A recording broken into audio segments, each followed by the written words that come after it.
Hoy nos encontramos con Sandra Horda. Ella es profesora asociada del Departamento de Ciencia Política de la Universidad de los Andes, es columnista del Tiempo, es analista política y analista también en temas internacionales. Le damos la bienvenida el día de hoy. Bueno, entonces, Sandra,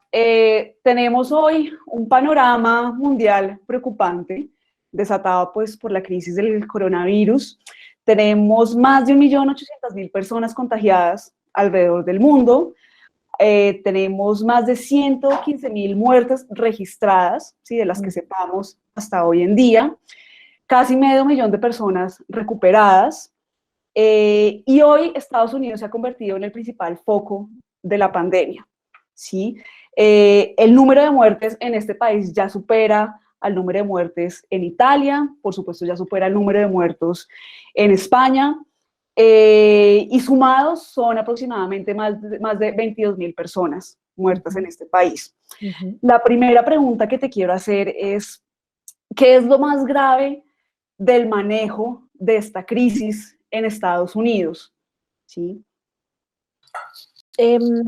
Yo creo que, digamos, el escenario más difícil para Estados Unidos es justamente haber tenido que lidiar con esta pandemia en medio de un año electoral. Era mucho lo que estaba en juego, particularmente teniendo en cuenta que el mismo presidente se quiere hacer reelegir, que venía además con una trayectoria desde el punto de vista de las encuestas inmejorable,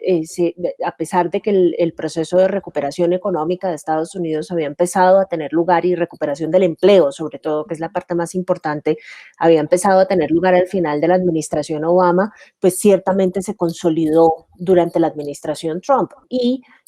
digamos, esa era la gran carta de presentación del presidente Trump para las próximas elecciones presidenciales,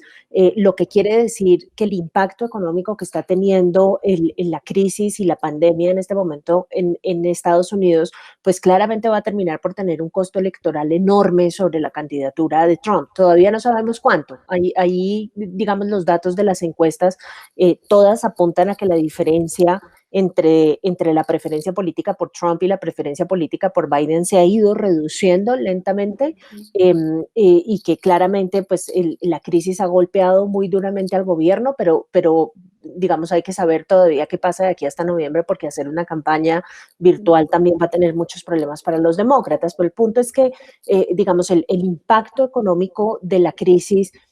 pues claramente va a minorar los chances de presentar la recuperación de la economía como la carta principal para la reelección de Donald Trump. Y eso, por supuesto, lo tiene tremendamente preocupado, y esa es la razón principal por la cual desde el comienzo de la crisis ha insistido muchísimo en la necesidad de no alargar más de lo necesario, lo que sea que eso signifique, el confinamiento, y de la necesidad de abrir la economía lo más pronto posible. Había puesto el deadline de ayer, dijo al final de Semana Santa, yo creo que ya estamos listos para abrir la economía. Se dio cuenta que no va a ser posible, pero digamos este intento desesperado por tratar de reactivar la economía antes de noviembre obedece, insisto, principalmente a la necesidad de recuperarse políticamente frente a los demócratas con vistas justamente a las elecciones de fin de año. Sandra, ¿qué postura debería tomar Donald Trump y qué postura deberían tomar las grandes potencias, no sé, China, Rusia, en el manejo de la crisis? ¿Qué es lo que estamos viendo hoy en día con ese manejo? Pues yo creo que acá, como en muchas cosas en la vida, el primer paso está en reconocer que se tiene un problema, y ese es el gran dilema frente al que se vio China, frente al que se ha visto Estados Unidos, e incluso ha pasado en algunos países latinoamericanos. Creo que los casos más sobresalientes son México y Brasil, en donde a pesar de que ya se siente la presencia del virus, a pesar de que ya los números demuestran que esto es una cosa irreversible, todavía se encuentra uno con líderes políticos, ya no tanto, pero en la primera fase de esto sí, con líderes políticos que se negaban a reconocer la dimensión del problema frente al que se encontraban. Las declaraciones de Trump al comienzo diciendo, no, miren, esto no nos va a golpear tan duro, esto es una una gripe normal, las declaraciones de Bolsonaro diciendo, no, esto no tiene ningún sentido, esto del confinamiento, y peleándose contra los gobernadores de todos los estados brasileños que han querido implementar el confinamiento y diciendo, no les hagan caso, miren, no vale la pena. Las declaraciones de los funcionarios encargados de los temas de salud en México, todas van en la misma dirección, que es básicamente tratar de convencer a la gente de que la cosa es más paranoia en lo que están sintiendo y que realmente el problema no es tan grave. Ese discurso inicial es un discurso peligrosísimo porque, como lo demuestran los casos de Italia y de España, ese momento inicial es una ventana de oportunidad fundamental para contener la expansión del virus. Creo que el caso de Colombia y de otros países que han implementado tempranamente las políticas de confinamiento y que han logrado mantener los números un poco en cintura, los números de contagio y los números de muertes, demuestra claramente que esa ventana de oportunidad inicial es fundamental para pelear efectivamente contra el virus. Y estos países que se dedicaron al ejercicio de la negación inicial, pues básicamente perdieron la oportunidad de utilizar esa ventana de oportunidad para, digamos, acomodarse mejor a lo que seguía de la pelea contra el coronavirus. Entonces, creo que uno de los errores fundamentales que uno ya puede identificar a estas alturas del paseo, porque los números desde el punto de vista comparado lo demuestran claramente, es que aquellos lugares en donde la cosa no se tomó en serio al comienzo, y fíjate que ese también es el caso de Italia, son los lugares que a estas alturas están sufriendo muchísimo más las consecuencias de la contaminación, la difusión del virus y pues obviamente las muertes que ello provoca. Tú ya mencionaste, digamos, el impacto que va a tener en la economía de Estados Unidos y, bueno, en términos amplios en la economía mundial, esta crisis del coronavirus. Yo quiero que pasemos ahora al tema de la política migratoria. ¿Cómo está cambiando la política migratoria y cómo va a cambiar esa política migratoria en Estados Unidos con el COVID-19? Sí, ese tema de la política migratoria es un tema absolutamente fascinante porque por allá en los 90, cuando la gente estaba empezando a estudiar la globalización y estaba empezando a identificar cuáles eran las formas de medir qué tan globalizados estábamos, siempre insistían en que la movilidad de la gente era justamente un indicador de globalización. Nos estábamos en los 90, nos empezamos a mover mucho más. Viajar alrededor del mundo de un lado para otro dejó de ser un asunto de las élites y empezó a ser un asunto, por ejemplo, de las clases medias. Ir a estudiar fuera del país ya era un recurso que tenían a su disposición las clases medias en muchos lugares del mundo. Entonces nos movimos muchísimo. Y claramente lo que ha hecho la expansión del coronavirus es que ha cortado de tajo la posibilidad de movilizarse de todos. Sí, a mí creo que una de los fenómenos que más me impresiona de lo que está sucediendo es el mapa que muestra, digamos, cuántos aviones se están desplazando en un momento determinado en el mundo, y es muy impresionante ver cómo esa movilización se redujo sustancialmente. Creo que parte de las conclusiones a las que hemos llegado con el coronavirus es que definitivamente para contener el contagio, porque esto no resuelve el problema, esto solamente contiene el contagio, necesitamos reducir el nivel de movilidad de la gente, aun si ello implica no recibir a nuestros propios connacionales, como ha sucedido en el caso de Colombia y que tanta polémica ha generado. Eso obviamente va a ser algo que va a tardar muchísimo tiempo en recuperarse. No va a pasar que en un momento determinado el mundo diga, bueno, listo, ya estamos libres de esta amenaza, entonces ahora sí podemos volver a nuestro lugar natural de movilización como lo conocimos en el pasado. Eso no va a suceder. Nos vamos a tardar muchísimo en recuperar esos niveles de movilidad, y yo creo que muchos países van a implementar un montón de controles adicionales a los que ya tienen por cuenta de los problemas de seguridad, para prevenir el ingreso de personas de otros países a su territorio. Y creo que en el caso de los países como Estados Unidos o como el Reino Unido, que tienen políticas abiertamente antimigratorias, se van a encontrar con una excusa adicional para detener el flujo de personas hacia sus fronteras nacionales. Entonces, creo que lo que se avecina son muy malos tiempos para la migración, si es que eso puede suceder, porque ya veníamos de unos tiempos fatídicos para la migración. Inclusive en el caso en el que la migración no era tan mala noticia o se estaba manejando relativamente bien, como en el caso de Venezuela y Colombia, Fíjate que ya estamos hablando de gente que está teniendo que retornar a Venezuela por cuenta de esto, sin resolver, digamos, el drama social y económico por el que están atravesando. Entonces, yo creo que nos vamos a poner en una suerte de paréntesis en materia migratoria que va a durar mucho tiempo y que el único gran efecto y preocupante que va a tener es un deterioro cada vez mayor de la situación de seguridad social y económica de estas personas en sus lugares de origen. Bueno, ya que mencionas el tema como de seguridad, de falta de equidad, en efecto, el coronavirus, claro, nos hace vulnerables como humanidad, hace vulnerables a los estados, hace vulnerables al mismo sistema económico, pero no a todos nos afecta por igual. Así es. Incluso en Estados Unidos vemos, en el caso de Nueva York, que la mayoría de los afectados por coronavirus son población latina. Le sigue población afrodescendiente, indocumentados, sin acceso a seguridad social. Este panorama, digamos, tan preocupante, nos señala o nos debería señalar algunas cosas que hay que cambiar en diferentes políticas públicas. ¿Qué es lo que tiene que cambiar?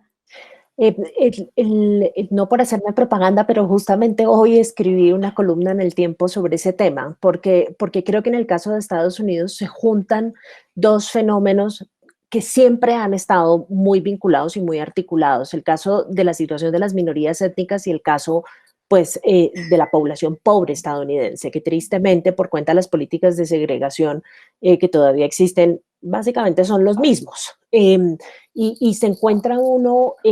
digamos, unos números que son absolutamente impresionantes. En la semana pasada estaba escuchando un podcast del Washington Post en el que decían, por ejemplo, que en el estado de Milwaukee, en el estado de Wisconsin, perdón, en donde tiene solamente un 6% de población negra, es uno de los estados más blancos que se encuentra uno en el Midwest estadounidense, más del 70% de las personas contagiadas son de población negra, que es una desproporción inmensa. Y por supuesto aquí hay una discusión muy interesante en Estados Unidos sobre las razones por las cuales está ocurriendo eso, y la gran mayoría de la gente coincide en afirmar justamente que las políticas de confinamiento y las políticas de protección de la gente frente a la crisis pues son muy difíciles de aplicar e implementar cuando uno se encuentra en una situación de pobreza y en una situación de marginalidad, y los ejemplos sobre cómo funciona esto son enormes. El mismo artículo, el mismo podcast señalaba, por ejemplo,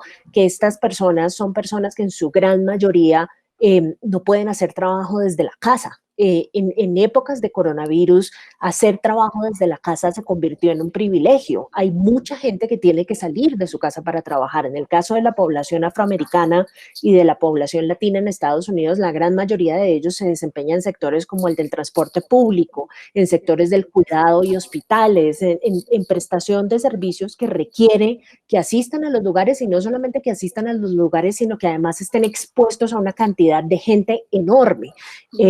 Adicionalmente, en los lugares, todo el mundo sabe que en Estados Unidos, digamos, las ciudades están básicamente segregadas todavía y se encuentra uno en los barrios blancos y los barrios negros claramente definidos. En los sectores donde habitan las minorías étnicas hay menos hospitales y hay menos supermercados. Y esto le obliga a la gente a utilizar el transporte público más sistemáticamente y a ir a lugares que están más llenos de personas constantemente. En síntesis, digamos, la situación de pobreza simplemente pone a la gente en una situación de mayor exposición frente al virus, y eso hace que terminen estando mucho más contagiados. Y la reacción de los gobiernos, y yo creo que esto es una cosa bien interesante para el caso de Bogotá, es aumentar las restricciones y aumentar, digamos, el nivel de enforcement o el nivel de obligación de esto, y poner a la fuerza pública, obligar a la gente a que cumpla con estas medidas.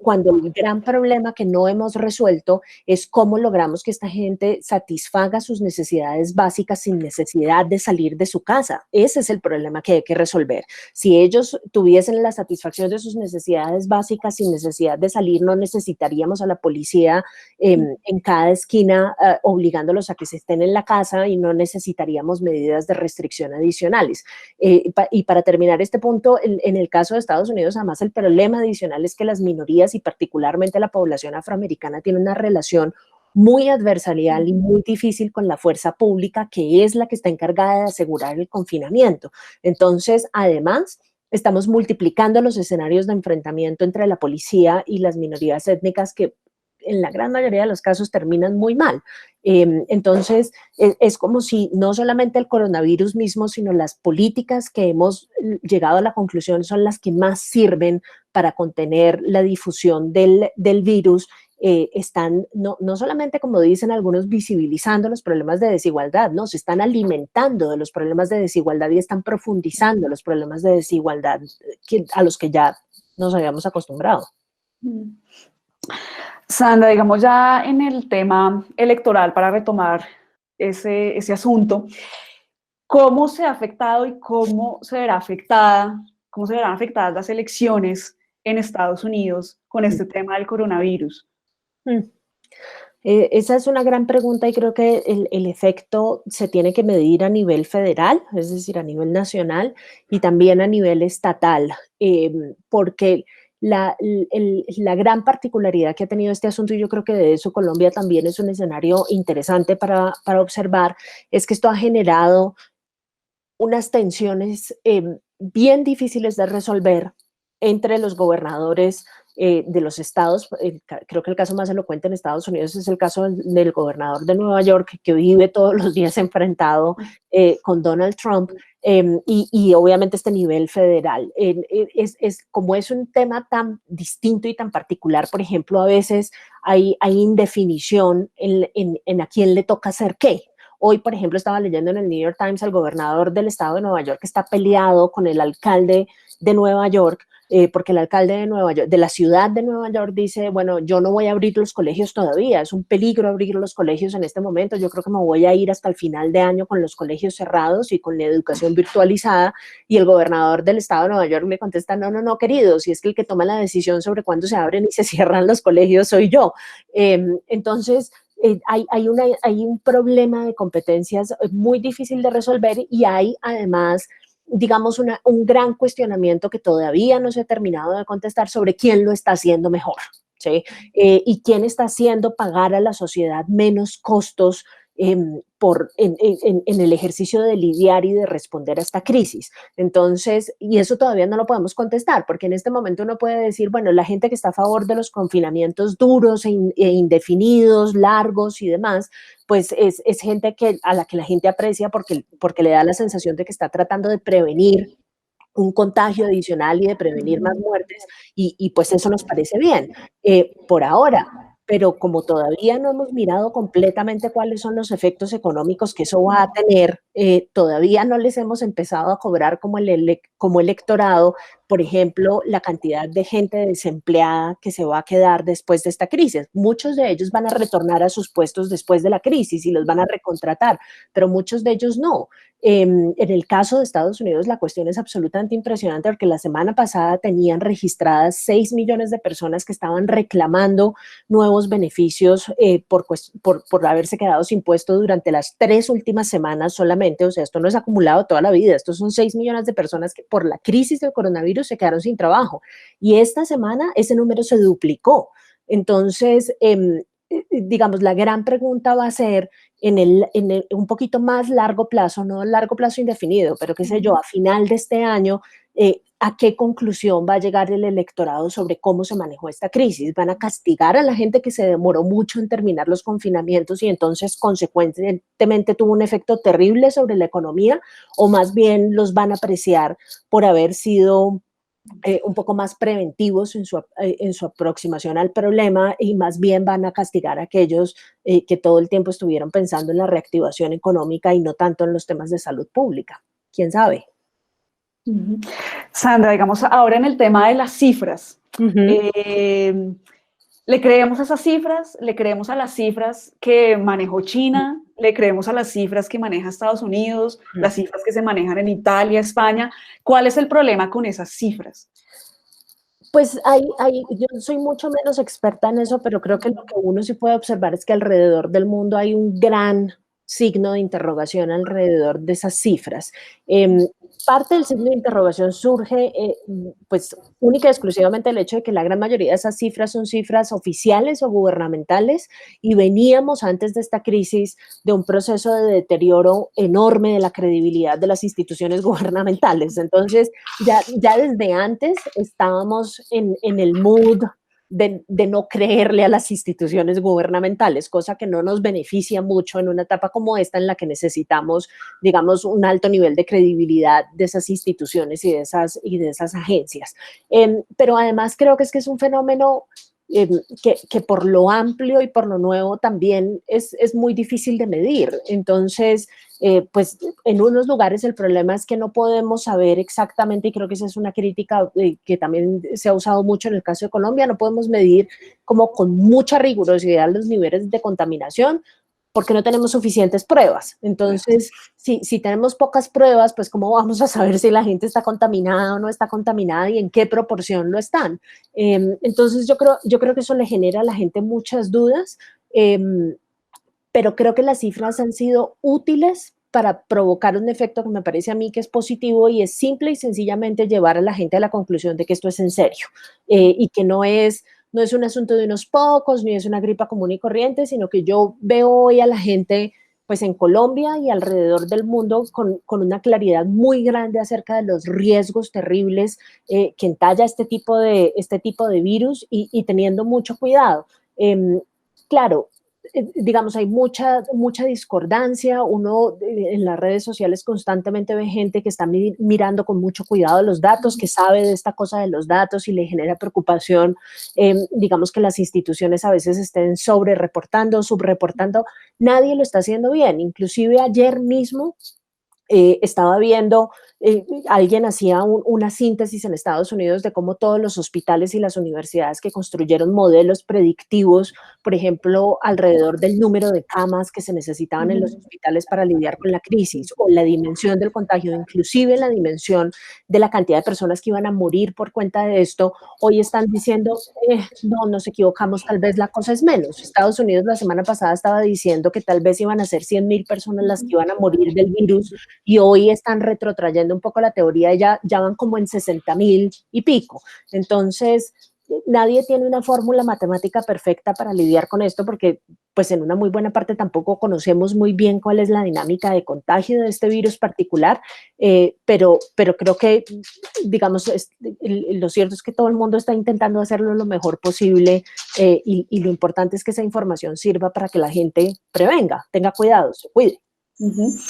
Sandra, una pregunta ya de cierre relacionada con las políticas de confinamiento, relacionada también pues con esto, digamos, con los castigos que en algunos países se le están dando a los individuos por incumplir esas políticas de confinamiento, y un poco también relacionada con el sistema político, y es, ¿estaban preparadas las democracias o están preparadas las democracias para manejar este tipo de crisis? Pues primero, como decía hace un minuto, el punto del lugar de debilidad del que vienen las democracias y del que vienen las instituciones políticas, digamos, no es la mejor ayuda en este instante. Veníamos antes de esta crisis de una situación en la que la opinión pública a nivel internacional dejó de creer en la democracia y sus instituciones, entonces no nos pudo haber tocado en un peor momento este asunto. Pero además, digamos, hay un tema que es fundamental, y es que en los momentos de crisis, inevitablemente, hay necesidad, digamos, de poner un poco entre paréntesis las libertades civiles, y el funcionamiento de unas dimensiones particulares de la democracia. Entonces, el ejemplo más claro de esto es el confinamiento. Tenemos muy limitada nuestra libertad de movilidad. Pues, ¿qué le vamos a hacer? Digamos, la única forma de contener el virus es encerrándose. Luego esa libertad había que restringirla de alguna forma para lograr evitar mayores niveles de contagio y más gente, digamos, que muriera por cuenta del virus. De todas formas, yo creo que en esos escenarios son muy importantes las personas que todo el tiempo le están recordando a uno, y eso normalmente son defensores de derechos humanos, que hay necesidad de enfrentar estas crisis y enfrentar estos grandes enemigos,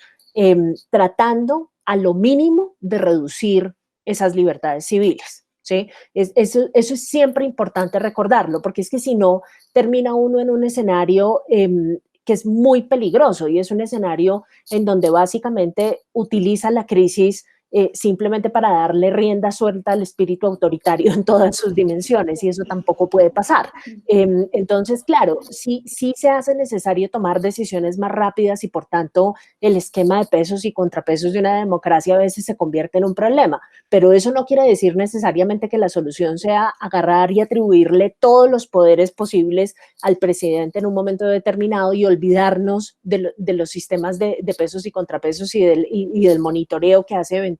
pues para el que sirve la división de poderes. Entonces, se trata de caminar todo el tiempo una delgada línea entre la necesidad de ser efectivo, pero respetando el Estado de Derecho. Y sí, tenemos que sacrificar algunas dimensiones de ese Estado de Derecho, pero tenemos que estar todo el tiempo pendientes de no sacrificar ni un milímetro más de aquello que sea absolutamente necesario, porque particularmente en sociedades como estas o en sociedades donde han hecho carrera los populismos de derecha, y estoy pensando particularmente en Estados Unidos, lo último que necesitamos en este instante es salir de esto con una democracia todavía más debilitada de la que ya tenemos. Sandra, muchas gracias por tu tiempo, por acompañarnos en la mañana de hoy. No, a ustedes muchas gracias.